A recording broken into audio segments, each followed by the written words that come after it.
Ωραία. Σε μια ερώτηση ακόμα με τα πετρέλαια σχετικά. Εάν ο Δήμαρχος ο Παρασκευόπουλος εδώ έλεγε αύριο το πρωινό, συμφωνώ, υπογράφω, τελειώσαμε. Και λέει ξεκινάω, θέλω να πάρω τα πετρέλαια. Υπάρχει δυνατότητα να βγάλει τα πετρέλαια για να μην τον κουνήσει κανένας γύρω από την κεντρική εξουσία, είτε από το. Δεν μπορεί να κουνήσει κανένας από την κεντρική εξουσία κανέναν. Ο Δήμαρχος κάνει ό,τι θέλει. Τι δεν καταλαβαίνετε. Το πετρέλαιο. Επειδή θα βγάλει πετρέλαιο. Και λοιπόν.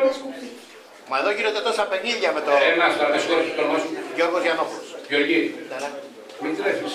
Μάλλον έχεις πάρει και εσύ την επίτηδες φοβία. Δεν βγάζουν να μου λέγανε μια ζωή τα πετρέλαια στην Ελλάδα γιατί θα μας επιτεθούν οι Τούρκοι. Από το 1973 έχεις 3 γεωτρήσεις στη Θάσο, στον Πρίνο και βγάζεις πετρέλαια. Γιατί δεν σου επιτεθήκαν οι Τούρκοι. Το έχουν σφραγίσει εδώ, που βγαίνει έτσι μόνο του. Νομίζεις εσύ το έχουν σφραγίσει.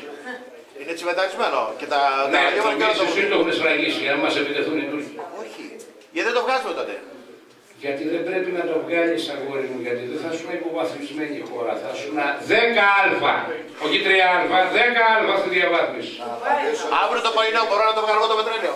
Ναι, τελειώσαμε και χτες το βγάζεις ήδη. Το βγάζεις ήδη. Είναι αυτό που δεν θέλει να καταλάβετε. Συνέχισε τα δικά σου. Στον Πρίνο το βγάζεις επί 40 χρόνια. Μα στα ήμια αυτή τη στιγμή. Πάλι τα ήμια. Ρε στον Πρίνο εσείς 3 που βγάζεις 40 χρόνια πετρέλαιο. Που σου λένε επίσημα μέσα στη Βουλή δεν έχουμε πετρέλαιο. Και δεν βγαίνει ένας μαλάκας και να του πει. Ρε πούστη από εκεί πέρα το βγάζεις. Πώς δεν έχεις πετρέλαιο. Τόσο μαλάκες είμαστε σου να μην πούνε οι γυναίκες εδώ πέρα. Τι άλλο να σας πω δηλαδή για το καταλάβω. Όσον αφορά για τα πετρέλαια, όποιος νομίζει ότι μπορεί να βρει τις πληροφορίες, μέχρι το 2010 υπήρχε η σύμβαση, περίφημη σύμβαση Κούπερ. Η σύμβαση Κούπερ προέβλεπε, είχε ισχύ 60 χρόνια νομίζω, η οποία προέβλεπε μέχρι και το 2010. Φωνάζω δυνατά, ακούγομαι. Προέβλεπε έως το 2010 να μην αποκαλυφθεί επισήμως ποτέ ο ορυκτός πλούτος της Ελλάδας. Αυτό ήταν αμερικάνικο σύστημα. Η σύμβαση Κούπερ πήγαινε στο Υπουργείο Εμπορίου ευλαβικά από τον έναν υπουργό στον άλλον, δεν αποκαλυπτόταν ποτέ αυτή η σύμβαση. Αποκαλύφθηκε τελικά και έληξε το 2010. Γι' αυτό λοιπόν ο Γιώργος ο Παπανδρέου, όταν βγήκε πρωθυπουργός, όταν το ρώτησε κάποιος δημοσιογράφος, είπε δεν έχουμε ορυκτό πλούτο, δεν έχουμε πετρέλαια.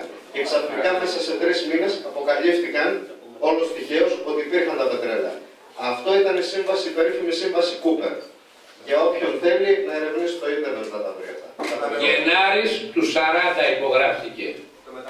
Από το μεγάλον εθνάρχη το Μεταξά, μας το λένε κάποιοι ότι ήθελε την Ελλάδα καλά. Να ρωτήσω αν έληξε ή αν έχει ανανεωθεί. Η σύμβαση Κούπερ έλεγε στα 60 χρόνια, δηλαδή το 2000, είχαν δικαίωμα να την ανανεώσουν για 11 χρόνια. Μάλλον όχι να την ανανεώσουν, αυτή προσέξτε. Εάν τον τελευταίο χρόνο πριν λήξει δεν έκανε ένσταση στο ελληνικό κράτος να τη σταματήσει, ανανεωνόταν για 11 χρόνια ακόμα. Ναι. Αυτό και δεν έκανε. Δεν έκανε. Κοιτάξτε, στο ελληνικό κράτος την τελευταία φορά που κυβέρνησε Έλληνας με ελληνικό φρόνημα και ελληνικό πραγματικά αίμα ήταν ο Καποδίστριας, ο οποίος σκοτώθηκε σαν